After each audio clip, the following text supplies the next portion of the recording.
Today we are going to study plant hormone gibberellins.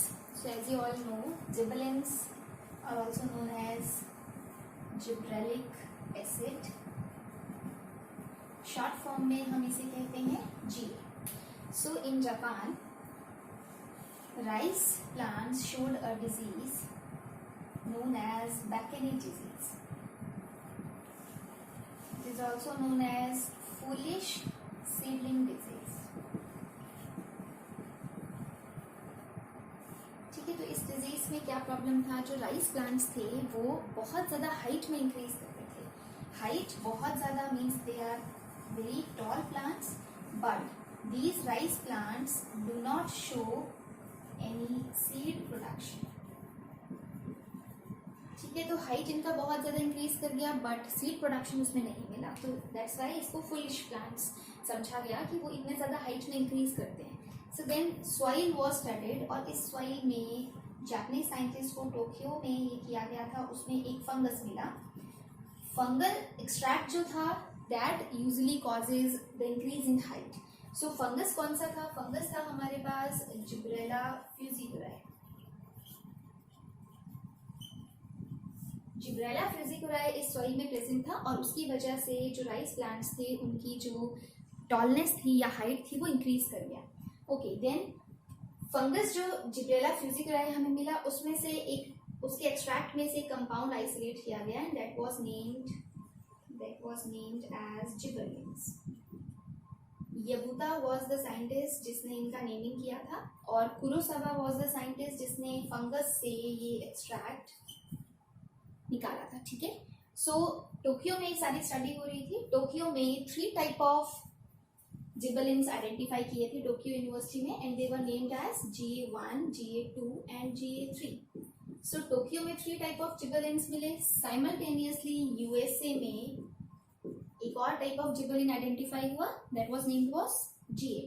सो अब जब studies किया गया तो देखा टोक्यो का जो GA3 था that was equivalent to GA of USA. Means in Tokyo University में GA3 जो कंपाउंड था वो सेम था जो यूएसए में GA मिला था हमें. So next is the transport of GA. Gibberellins का ट्रांसपोर्ट जो है वो डिफ्यूजन से भी हो सकता है from one cell to another cell, और GA जो है लॉन्ग डिस्टेंस ट्रांसपोर्ट शो कर सकता है with vascular elements, that means xylem and phloem. So vascular elements के through long distance transport and generally वो डिफ्यूज भी कर सकता है from one cell to another cell. GA transport के बाद हमारे पास आता है GA सिंथेसिस. साइट्स क्या है? मीन्स कौन सी वो साइट्स हैं प्लांट में जहाँ पे GA का सिंथेसिस होता है. So you can consider root apices, that means root apex, then shoot apices, that means shoot apex, and unripe seeds. Unripe seeds में बहुत ज़्यादा GA का कंटेंट प्रेजेंट होता है, तो आप वेटिंग सीड्स भी कह सकते हो. अनराइप मीन्स जो अभी राइपन नहीं हुए. And root apices, shoot apices, young leaves also provide good site for GA synthesis. Next is the synthesis of gibberellic acid. So synthesis में हमारे पास 3 locations हैं जहाँ पे gibberellins की synthesis होती है. One is chloroplast. Chloroplast में synthesis start होता है, then ER and then cytoplasm. So chloroplast में actually gibberellins की जो synthesis है वो terpenes की synthesis के सिमिलर है क्योंकि इसमें टर्पीन कंपाउंड्स इन्वॉल्व होते हैं. तो फर्स्ट कंपाउंड हम ले सकते हैं IPP, that is a C5 unit. 5 carbon ये कंपाउंड है. IPP means isopentenyl pyrophosphate. C5 unit जो है वो इस C5 यूनिट में एक और C5 यूनिट ऐड हो जाएगा तो हमारे पास 10 कार्बन कंपाउंड बन जाएगा जिसको हम कहेंगे जिरानाइल पायरोफॉस्फेट, GPP. देन इसमें एक और C5 यूनिट अगर ऐड हो जाता है, यहाँ पे हम C5 यूनिट ऐड कर रहे हैं, देन हमारे पास 15 कार्बन कंपाउंड बन जाता है, that is FPP. Now next again C5 unit add करेंगे तो हमारे पास बन जाएगा GGPP, that means geranyl pyrophosphate. So up to the formation of GGPP we cannot differentiate that it is the synthesis of terpenes or it is the synthesis of gibberellic acid because these steps are common. So once GGPP is formed, GGPP के बाद 2 cyclases work करते हैं. That step is specific for the synthesis of gibberellins. So GGPP पे first enzyme act करेगा CPS, that is copalyl diphosphate synthase. Means formation होगा CPP का. CPP is copalyl pyrophosphate. CPP पे then एक और enzyme act करता है, that is ent kaurene synthase. Ent kaurene synthase जो है वो क्या बनाएगा ultimately product, ent kaurene. Ent kaurene chloroplast से लीव करता है and it will enter into ER, endoplasmic reticulum. So ent kaurene उसके बाद कन्वर्ट कर दिया जाता है इनटू GA12 एल्डिहाइड, और इसमें भी एंजाइम यूज होता है and corin oxidase. So actually this enzyme is a monooxygenase. Monooxygenase, why? Because it adds one oxygen. Mono means single, it adds one oxygen. So next आपके पास बनता है GA12 aldehyde by the action of end choline oxidase. Then GA12 aldehyde is converted to GA12 again by the action of another oxidase. ये भी हमारे पास जो enzyme है that is monooxygenase. Ultimately आपके पास क्या बन जाता है GA12, and this GA12 is transported to cytoplasm. So next different type of GA आपको GA12 से मिल सकते हैं. डिफरेंट फॉर्म्स ऑफ GA बनेंगे, जिनमें से कुछ एक्टिव GA हो सकते हैं, कुछ इनएक्टिव हो सकते हैं, बट वो सारे डिफरेंट फॉर्म्स जो हैं वो हमारे सिंथेसिस कहाँ होगी उसकी, in the cytoplasm. So GA के सिंथेसिस के लिए आपको 3 लोकेशन चाहिए. One is chloroplast, one is ER and then other is cytoplasm. Next, जैसे ही हमारे पास GA12 की सिंथेसिस हो जाती है in the cytoplasm, 2 pathways can operate. First pathway is known as 13 hydroxylation pathway, because इसमें GA13 ऑक्सीडेज इन्वॉल्व होता है. आपके पास डिफरेंट फॉर्म्स ऑफ GA बन जाते हैं इसमें, जिसमें GA1 is the active form of GA. Active form इसको हम कंसीडर करते हैं. Active form means which can give physiological responses. Then उसके बाद हमारे पास एक और पाथवे है GA12 से नॉन 13 हाइड्रोक्सिलेशन पाथवे भी एक्ट कर सकता है, जिसमें 13 ऑक्सीडेज यूज नहीं होता. इसमें जो एंजाइम यूज होता है that is GA20 oxidase. GA20 oxidase से हमारे पास GA9 बन सकता है, एंड देन उसके ऊपर एक और ऑक्सीडेज वर्क करता है GA3 oxidase, that forms active form of another GA, that is GA4. So basically most of the pathways जो होता है वो नॉन 13 हाइड्रोक्सिलेशन पाथवे, जिसमें ये दोनों ऑक्सीडेजेस इन्वॉल्व होते हैं. सो GA20 oxidase and GA3 oxidase दोनों ही GA की बायोसिंथेसिस में इन्वॉल्व हैं. These two enzymes are present in cytoplasm and they are also known as dioxygenases. Dioxygenases, why? Because they add 2 oxygen. ठीक है. सो अब आपके पास एक्टिव फॉर्म कोई भी बन जाता है GA4, GA1 and other different examples. जो एक्टिव फॉर्म होती है GA की, वही हमें फिजियोलॉजिकल रिस्पॉन्स दे सकता है. नाउ इन केस हमने GA के सिंथेसिस किया एंड हमें उसकी एक्टिव फॉर्म की अभी ज़रूरत नहीं है, तो हम उसको स्टोर करना चाहते हैं. स्टोरेज के लिए सिंपली हम जो डिफरेंट एक्टिव फॉर्म होती है GA की, उसकी कॉन्जुगेशन या डिफरेंट अदर मेथड्स हम यूज़ कर सकते हैं. साइटोप्लाज्म में एक और ऑक्सीजनेज कह सकते हो डाईऑक्सीजनेज, और एक और ऑक्सीडेज होता है जो एक्टिव फॉर्म से एक्चुअली इनएक्टिव फॉर्म बना सकता है.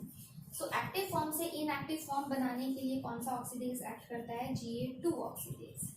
दैट मीन्स एक डिफरेंस है GA20 ऑक्सीडेज, GA3 ऑक्सीडेज, ये दोनों ही ऑक्सीडेज सिंथेसिस में इन्वॉल्व हैं, सिंथेसिस ऑफ एक्टिव GA. लेकिन GA2 ऑक्सीडेज जो है वो बेसिकली एक्टिव फॉर्म से इनएक्टिव फॉर्म बनाता है. तो इसका मतलब अगर GA2 ऑक्सीडेज का एक्सप्रेशन ज़्यादा होगा तो आपके पास GA की इनएक्टिव फॉर्म ज़्यादा बनेगी, मतलब आपके पास GA का रिस्पॉन्स ज़्यादा नहीं आएगा. बट अगर आपके पास GA20 ऑक्सीडेज और GA3 ऑक्सीडेज का ओवर एक्सप्रेशन होगा या इनका सिंथेसिस ज़्यादा होगा, इनका एक्सप्रेशन ज़्यादा होगा, तो आपके पास एक्टिव GA की फॉर्म ज़्यादा बनेंगी. सो GA नेचुरली डिफरेंट मेथड से भी एक्टिवेट किया जा सकता है. First method is conjugation, but conjugation में रिवर्सिबल डीएक्टिवेशन होता है. रिवर्सिबल मीन्स जिसमें हम कंपाउंड को जब चाहें तब एक्टिव फॉर्म में यूज़ कर सकते हैं, जब चाहें उसको इनएक्टिव फॉर्म में कन्वर्ट कर सकते हैं. सो कॉन्जुगेशन से क्या होता है, जो GA की एक्टिव फॉर्म होती है जो भी, उसको हम कॉन्जुगेट करते हैं with any type of compound. ये compound low molecular weight compound भी हो सकता है, हाई मॉलिक्यूलर वेट भी, जिसमें आप डिफरेंट एग्जांपल ले सकते हो, लाइक पॉलीसेकेराइड्स भी हो सकते हैं, देन आपके पास प्रोटीन्स भी हो सकते हैं, पेप्टाइड्स भी हो सकते हैं, ग्लाइकोप्रोटीन्स यू कैन टेक, जिनके साथ कॉन्जुगेशन किया जाता है. और अगर हम लो मॉलिक्यूलर वेट कंपाउंड्स देखें तो आपके पास शुगर्स आ सकती हैं, अमाइनो एसिड्स आ सकते हैं, जो बेसिक यूनिट्स होती हैं जनरली. और अगर कंपाउंड के साथ बॉन्डेड है जीए, तो इसका मतलब वो उसकी कॉन्जुगेटेड फॉर्म है। जो कॉन्जुगेटेड फॉर्म है that is considered inactive, means वो फिजियोलॉजिकल रिस्पॉन्स नहीं दे सकता। बट जब हम इस कंपाउंड को इससे डिटैच कर देते हैं, मतलब आप इसकी हाइड्रोलिसिस कर दो और ये कंपाउंड को रिलीज कर दो, देन जीए जो है वो एक्टिव हो जाता है और जीए अपना फिजियोलॉजिकल रिस्पॉन्स दे सकता है। सो फर्स्ट मेथड हमारे पास कॉन्जुगेशन है। देन हमारे पास एक और मेथड है जिसको आप इरिवर्सिबल डीएक्टिवेशन कह सकते हो, जिसमें जीए से समटाइम्स एक कंपाउंड की सिंथेसिस होती है जिसको हम कहते हैं formation of pharbitic acid. Farbitic acid is considered deactivated compound. So actual में ये फार्बिटिक एसिड जो था वो एक प्लांट में मिला था जिसको हम कहते हैं फार्बिटिस नेल, और ये डीएक्टिवेटेड प्रोडक्ट है किसका, जिबरेलिन्स का। सो एक कॉन्जुगेशन हो गया, देन कुछ प्लांट्स में फार्बिटिक एसिड बन सकता है। एंड थर्ड अनदर मेथड कि अगर हम जीए में कोई भी टाइप का जीए है, अगर उसमें इंट्रोडक्शन हम करते हैं 2-बीटा हाइड्रोक्सिल ग्रुप की, तो उसकी जो एक्टिव फॉर्म है वो इनएक्टिव फॉर्म में कन्वर्ट हो जाता है। लाइक अगर एग्जांपल हम लें तो GA1 को हम GA8 में कन्वर्ट कर सकते हैं। GA1 is the active form, GA8 is the inactive form. Next is the physiological responses of GA।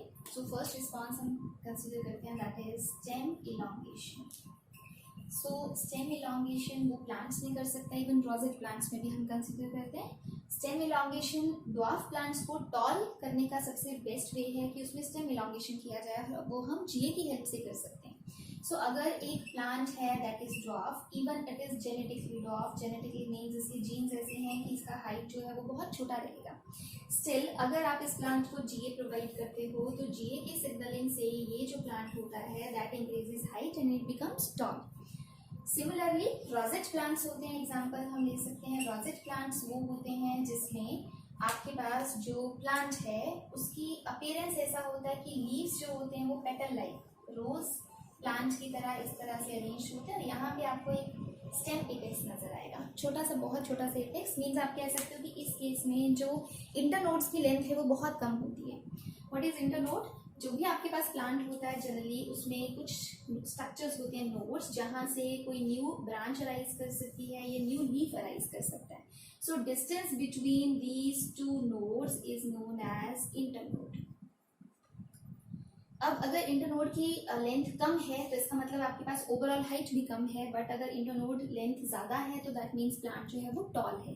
तो रोजेट प्लांट में क्या होता है, जब पहले आप वेजिटेटिव फॉर्म देखो तो आपको बहुत छोटा सा यहाँ पे इंटरनोड्स एक साथ प्रेजेंट होते हैं, तो बहुत छोटी सी स्टेम नजर आती है। बाकी सारे लीव्स जो होते हैं वो सारे रोज फॉर्म में अरेंज होते हैं, पेटल लाइक उनकी अरेंजमेंट होती है। अब जब रोजेट प्लांट में फ्लावरिंग की इनिशिएशन होता है, मतलब फ्लावरिंग होने वाला है, तो फ्लावरिंग से पहले रोजेट प्लांट जो होते हैं they show increase in the height of stem. So आपको अब स्टेम इस तरह से नजर आएगी and then it bears flower at the top. So before flowering the increase in length of the stem और height of the stem is known as bolting. So we can say कि flowering से पहले वो height increase कर देता है so that जो भी फ्लावर है वो इस रोजेट वेजिटेटिव स्ट्रक्चर से बाहर की तरफ को आ जाए। सो बोल्टिंग जो है वो कौन प्रमोट करता है, जीए। बोल्टिंग जो है वो हम सिर्फ रोजेट प्लांट्स में एक्सप्लेन करते हैं।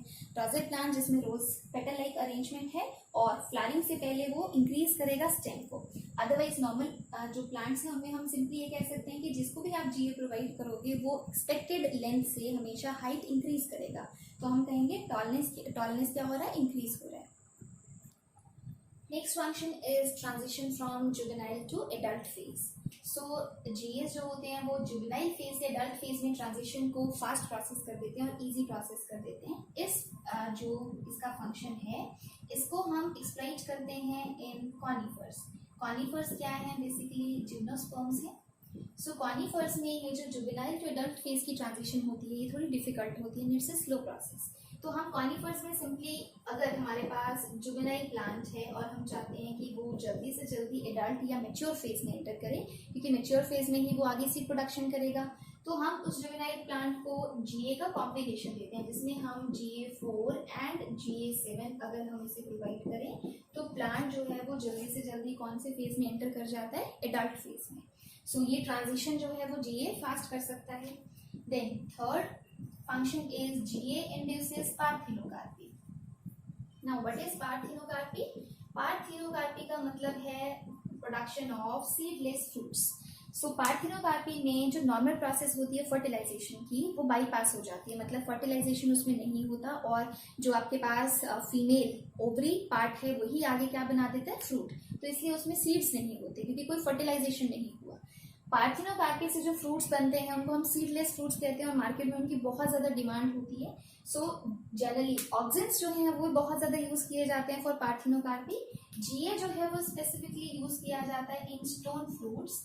स्टोन फ्रूट्स में लाइक मैंगो, पीच, ऐसे फ्रूट्स आपके पास, एंड पोम फ्रूट्स. पोम में आप बेस्ट एग्जांपल ले सकते हो एप्पल. सो अगर हमें इसमें बनाने हैं सीडलेस फ्रूट्स तो हम जनरली क्या यूज करते हैं, जीए, क्योंकि इस केस में जीए का सक्सेस रेट बहुत ज्यादा है.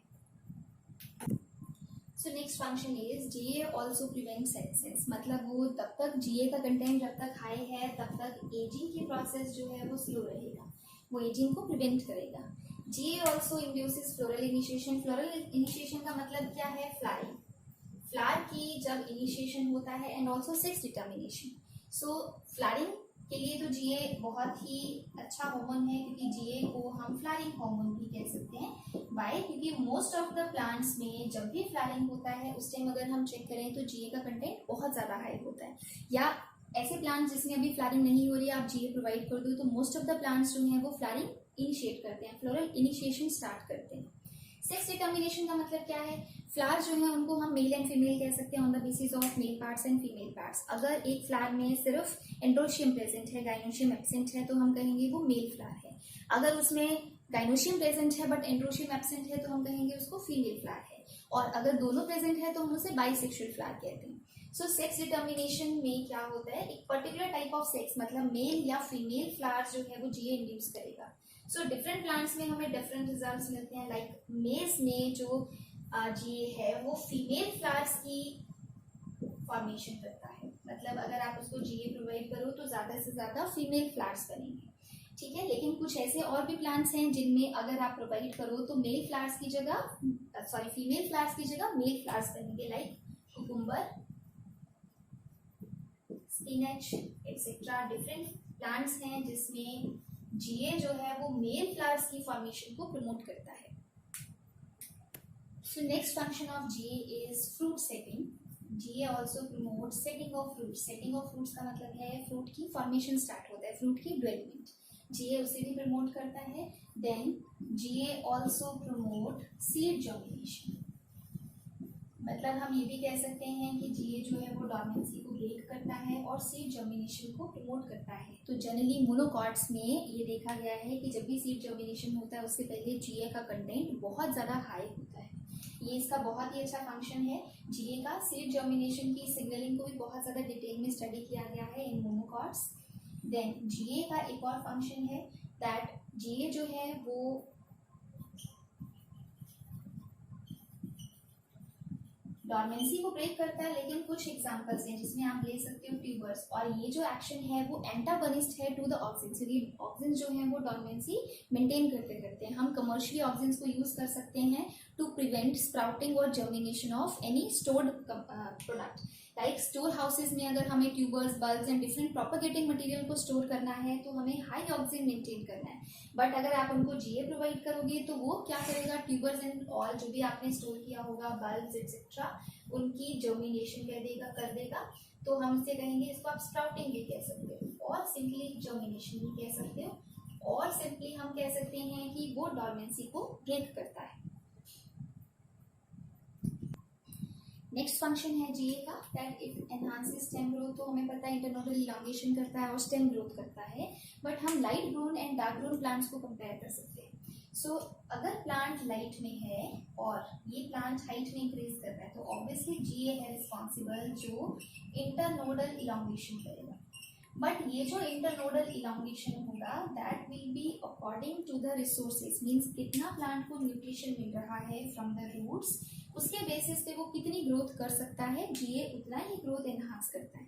बट अगर हम प्लांट को डार्क कंडीशन में प्लेस कर दें, सेम सन प्लांट को जिसको सनलाइट चाहिए, तो क्या होगा, ये प्लांट जो है वो कंपैरेटिवली लाइट ग्रोन प्लांट के कंपैरिजन में ज्यादा इलॉन्गेशन शो करेगा। ये अपनी इंटरनोडल लेंथ को इंक्रीज कर लेगा। क्यों इंक्रीज करेगा, मतलब अब आपको इंटरनोड की लेंथ कितनी ज्यादा मिलेगी। डार्क में स्टेम इलॉन्गेशन हम वर्ड यूज करते हैं, प्रॉपर स्टेम इलॉन्गेशन होता है। यहाँ पे इंटरनोडल इलॉन्गेशन है तो बेसिकली ये सिंपल ग्रोथ रिप्रेजेंट कर रहा है, एक नॉर्मल ग्रोथ, अगर वो लाइट कंडीशन में है, क्योंकि वो रिसोर्सेज के अकॉर्डिंग ऐड करेगा और उसके अकॉर्डिंग इंक्रीज करेगा। बट अगर वो डार्क में है तो वो अपनी सारी एनर्जी पुट करता है इसमें स्टेम इलॉन्गेशन में। तो इस वाली स्टेम की आपको एक प्रॉपर गर्थ मिल सकती है, थिकनेस मिल सकता है, क्योंकि वो हेल्दी वे में ग्रो कर रहा है। बट अगर इस केस को कंसिडर किया जाए तो ये जनरली थिन स्टेम्स होती है, क्योंकि उसमें इसका जो फोकस है वो जस्ट ये क्या है कि उसको हाइट इंक्रीज करनी है। क्यों इंक्रीज करना है, so that it can come out in sunlight. Means plant एक वे इंश्योर करता है कि वो वापस सनलाइट में आ जाए। सो डार्क में वो स्टेम इलॉन्गेशन हम वर्ड यूज कर सकते हैं, लाइट के केस में हम नॉर्मल ग्रोथ कर सकते हैं। एक्शन यहाँ भी जीए का है और एक्शन यहाँ भी जीए का है, बट यहाँ जीए नॉर्मल ग्रोथ करेगा इंटरनोडल इलॉन्गेशन, यहाँ जीए बहुत ज्यादा ग्रोथ करेगा जिसके लिए हम वर्ड यूज करेंगे stem elongation. So this is the last function of GA in stem growth. दोनों में कंपैरिजन आप कर सकते हो, light grown and dark grown. So next is the practical applications of GA. First, malting of barley. Malting of barley use किया जाता है generally alcohol industry में। So GA जो है वो बेसिकली हाइड्रोलिटिक एंजाइम्स की प्रोडक्शन को एनहांस करता है। बार्ले का हमने पीसेस ले लिए, सीड्स ले लिए, और उसमें हम क्या करते हैं, जो भी सीड्स होते हैं उनको क्रश करके उनके पीसेस आप कह सकते हो, उसमें GA in the presence of buffer हम ऐड करते हैं। सो GA क्या करता है, it induces synthesis of hydrolytic enzymes. Hydrolytic enzymes में आपके पास different enzymes आ सकते हैं, like amylases, lipases, proteases, different जो complex compounds को simple compounds में convert कर दें। So GA जो होता है वो hydrolytic enzymes कहाँ से release करवाता है, from the aileron layer cells. So aileron layer जो है वो present होती है around the endosperm, और एलियोरॉन लेयर से हाइड्रोलिटिक एंजाइम्स जो है वो बेसिकली कहाँ एंटर करते हैं, into the endosperm tissue. Endosperm में क्या होगा, सबसे इंपॉर्टेंट हम स्टोरेज फूड रिजर्व आपको पता है स्टार्च होता है, तो स्टार्च जो है वो सिंपल शुगर्स में कन्वर्ट हो जाता है, या आप कह सकते हो सिंपल मोनोमर्स में कन्वर्ट हो जाता है। अब आपके पास शुगर्स बन गया, तो शुगर्स पे आप ईस्ट एक्ट करवा सकते हो, सिंपली एंजाइम्स एक्ट करवा सकते हो, और अल्टीमेटली शुगर से क्या बनाया जा सकता है, अल्कोहल। तो इसलिए हम इसको माल्टिंग ऑफ बार्ले कहते हैं, और ये इसकी इंडस्ट्रियल प्रोसेस है जिसमें जीए जो है वो बहुत ज्यादा यूज किया जाता है अल्कोहल की प्रोडक्शन के लिए। सेकंड हमारे पास है लीफ एक्सपेंशन। लीफ एक्सपेंशन में क्या होता है, जो लीव्स हैं वो एक्सपैंड करते हैं। तो लीफ एक्सपेंशन का बेनिफिट क्या है कि इसमें फोटोसिंथेटिक एरिया इंक्रीज कर जाएगा। फोटोसिंथेटिक एरिया इंक्रीज करेगा तो ऑब्वियसली जो प्लांट है वो शुगर्स की प्रोडक्शन ज्यादा करेगा, और इन शुगर्स को एक्सट्रैक्ट किया जा सकता है। Then hyponasty of leaves. Hyponasty of leaves का मतलब है जिसमें अगर ये प्लांट है और ये लीफ है, तो अगर पेट्यूल हम कहते हैं जिसे स्टॉक ऑफ लीफ, अगर इसकी लोअर साइड पे ग्रोथ ज्यादा हो जाए, लोअर साइड अगर ग्रोथ ज्यादा शो करता है, तो इस लीफ की ओरिएंटेशन कैसे हो जाएगा, ये इस तरह से अप साइड ग्रो करेगा। मीन्स हमारे पास लोअर साइड की ग्रोथ ऐसे है, अगर ज्यादा है तो वो अप साइड बेंडिंग शो करता है, उसको हम कहते हैं हाइपोनास्टी। हाइपोनास्टी का बेनिफिट क्या हो सकता है कि ये जो लीफ है वो हो सकता है पहले शेड में हो और अब वो प्रॉपर सनलाइट में आ जाए। एयर, बहुत सारे रिसोर्सेज जो एनवायरमेंटल फैक्टर्स हैं वो बेस्ट लीफ को मिले, इसलिए समटाइम्स वो हाइपोनास्टी शो कर सकता है, सो दैट जो लीफ है वो पहले शेड में था लेकिन अब किसमें आ जाएगा, सनलाइट में। देन पोलन की जर्मिनेशन के लिए भी हम जीए को यूज करते हैं। बहुत सारे ऐसे प्लांट्स हैं जिनके पोलन जो है वो इजीली जर्मिनेट नहीं करते, तो जीए जो होता है वो जर्मिनेशन को ट्रिगर कर देता है। देन इंटरनोडल इलॉन्गेशन को कमर्शियली कैसे आप यूज कर सकते हो, हमें अगर हम किसी प्लांट की हाइट इंक्रीज करते हैं तो उसकी स्टेम से अगर कोई ऐसा कंपाउंड हमें एक्सट्रैक्ट करना है तो इंटरनोडल इलॉन्गेशन में वो वे बेस्ट होगा। लाइक बेस्ट एग्जांपल आप ले सकते हो शुगर केन। शुगर केन में आपको पता है जो उसका मेन स्टेम होता है वहां से हम शुगर एक्सट्रैक्ट करते हैं, तो इसलिए अगर आप इंटरनोडल इलॉन्गेशन करते हो तो शुगर केन जो होंगे वो टॉल प्लांट्स होंगे, जितना ज्यादा प्लांट का हाइट होगा उतना ज्यादा उसमें से आप शुगर एक्सट्रैक्ट कर सकते हो। तो ये डिफरेंट एप्लीकेशंस है जीए की जो हम कमर्शियली एक्सप्लॉइट करते हैं। नेक्स्ट टॉपिक इज बायोएसिड्स ऑफ जीए। बायोएसिड्स आपको हमने पहले भी ऑक्सीजन में बताया था कि बायोएसिड क्या होता है, जिसमें हम किसी पर्टिकुलर कंपाउंड की टेस्टिंग करते हैं कि वो क्या है। तो हार्मोन के बायोएसिड में हम ये देखते हैं कि जो भी आपको पर्टिकुलर कंपाउंड दिया है वो कौन सा टाइप का हार्मोन है। सो अगर टेस्टिंग के लिए आता है तो अगर हमें चेक करना है कि वो जीए है तो हमें स्पेसिफिक फंक्शन लेना है जीए का, जो ऐसा होना चाहिए जो रैपिड भी हो, आप इजीली उसको लैब में यूज कर सको, परफॉर्म कर सको, और जिसमें रिजल्ट आपको क्लियर कट इंश्योर करे कि हाँ ये हार्मोन जो है वो जीए है। सो आपको पता है जीए जो है वो स्टेम की एलॉन्गेशन करता है। तो अगर हम सीडलिंग ले लेते हैं सपोज, तो सीडलिंग में हाइपोकोटाइल एंड एपिकोटाइल प्रेजेंट होता है। स्ट्रक्चर जो होता है सीडलिंग का वो इस तरह से होता है कि अगर आप ड्रॉ करो तो जो लोअर मोस्ट पोर्शन होता है वो फ्यूचर रूट बनाता है, इसको हम क्या कह देते हैं, radicle. Then these two are cotyledons. Above the cotyledon जो पोर्शन होता है that is known as epicotyl, and ये पोर्शन जो हमारे पास फ्यूचर शूट बनाएगा उसको हम सिंपली कह देते हैं plumule. Then below the cotyledon जो प्रेजेंट होता है उसको हम टर्म देते हैं हाइपोकोटाइल। सो एसेज में अगर आपके पास हाइपोकोटाइल दिया है या एपिकोटाइल दिया है, दोनों शूट का ही पार्ट है देखा जाए, शूट रीजन का। तो अगर जीए आप प्रोवाइड करते हो तो ये दोनों ही ग्रोथ शो करेंगे। दैट मीन्स मैं ये वाला ऐसे परफॉर्म करती हूँ या ये वाला, दोनों में ही जो टेस्ट होगा आपका, टेस्ट मतलब जिसमें आपने सपोज यहाँ हमने एपिकोटाइल लिया, एपिकोटाइल में अगर आप जीए ऐड करते हो बफर के साथ तो ये हमेशा एक सिग्निफिकेंट ग्रोथ शो करेगा, एक सिग्निफिकेंट ग्रोथ जो आपको कंट्रोल में नहीं मिलेगा। सेम रिजल्ट यहाँ एपिकोटाइल के साथ आपने किया, सेम रिजल्ट हमें हाइपोकोटाइल के साथ मिलेगा, उसमें भी ग्रोथ मिलेगा। एंडोस्पर्म डाइजेशन हम कर सकते हैं, क्यों? क्योंकि जो जीए होता है, बार्ले आपने लिया ना, बार्ले क्या है, एक सीरियल है। सो आपको पता है जब हम जीए को कंसीडर करते हैं तो जीए जो है वो एंडोस्पर्म में जो भी स्टार्च स्टोर्ड होता है उसको सिंपल कंपाउंड्स में कन्वर्ट करता है। कैसे करता है? क्योंकि एंडोस्पर्म की जो आउटर मोस्ट लेयर है वो एल्यूरॉन लेयर है, और एल्यूरॉन लेयर से जीए हाइड्रोलिटिक एंजाइम्स की सिंथेसिस को एनहांस करता है।